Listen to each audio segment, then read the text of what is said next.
So as you can see, I am surrounded by food, and you might be wondering why. Today I am going to show you how to recreate the feast from a Charlie Brown Thanksgiving, which is one of the big three Peanuts holiday specials. Now, a Charlie Brown Thanksgiving came out before I was even born, but it's pretty much been on TV every year that I've been alive. I've seen it dozens of times. It doesn't pack the emotional punch of the Christmas or Halloween specials, but it does include what's probably my favorite scene in any Peanuts cartoon. So let me set it up for you. The very short summary is that Peppermint Patty kind of forces Charlie Brown to host a Thanksgiving dinner for his friends. And since he has none of the traditional Thanksgiving foods and no idea how to cook, Snoopy steps up to help fashion a bonkers feast using whatever they could find around the house. Now, these scenes are played for laughs, and we're supposed to take it as another one of Charlie Brown's failures, but not to me. As a kid and still now, totally enamored with that scene, totally enamored with that meal. Toast, jelly beans, and popcorn for Thanksgiving dinner? Sign me up. So those of you who have followed me for a long time know that I have recreated the Charlie Brown Thanksgiving feast many times over the years. But I never did it on YouTube, so here I am. If you want to play along, you're going to need all of this stuff that you see in front of me.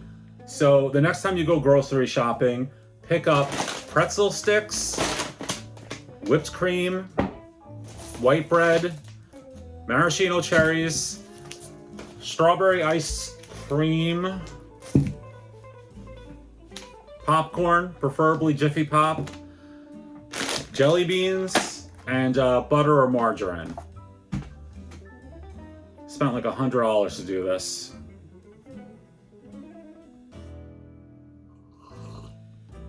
What I like to do is just assemble everything messily on a serving platter. That's kind of what Snoopy does in the special anyway. So obviously there isn't a whole lot of prep involved. Most of this stuff just comes out of a bag ready to eat. But if you did buy Jiffy Pop, obviously you need to go make that. You don't have to. If you want to buy a bag of popcorn, no one's going to know. But this is more faithful to what they do in the special. It's also just a good excuse to make Jiffy Pop. How often do you get to do that? I make a Charlie Brown Thanksgiving feast platter almost every year, and it's become my annual excuse to buy Jiffy Pop. Which is really good if you've never had it. Like, it's as close as you can get to movie theater popcorn without actually going to the movies.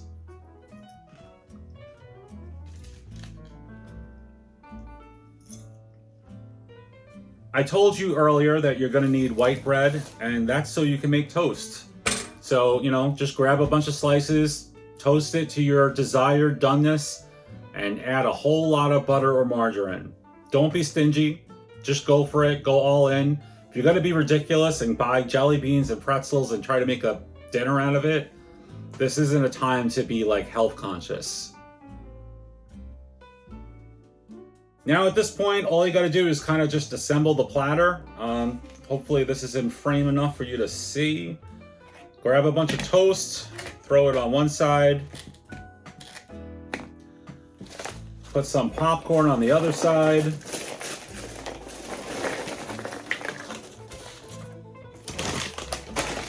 Big handful of pretzel sticks.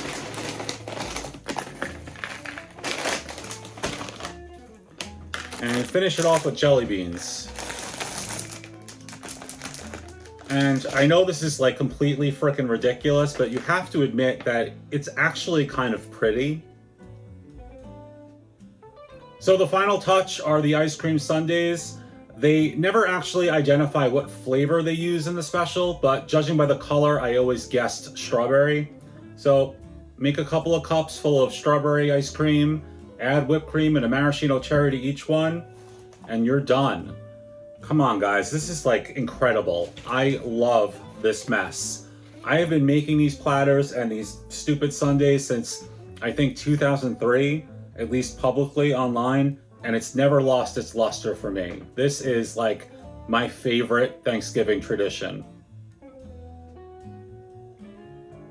So if you're having any November get-togethers with people who also grew up with a Charlie Brown Thanksgiving, this spread, it's guaranteed to be a hit. I mean, even if nobody touches it, it's still just a wonderful little centerpiece. But don't feel like you need to have a party for this to be worth making. I mean, we're talking about a plate full of toast and popcorn and jelly beans and pretzels and cups of ice cream. That's like the perfect meal if you're alone at home and you're just like laying on the couch binging movies and TV shows. Just, have fun with it. Can't go wrong. Thanks for watching this video. I hope you found it helpful, if that's the right word. I know this didn't really require a video lesson, so I was mostly just doing it to encourage you to just do it yourself. I'll be back soon with another video. Hopefully one that didn't require a $100 shopping spree at Stop and Shop. But in the meantime, take care and enjoy the start of your holiday season.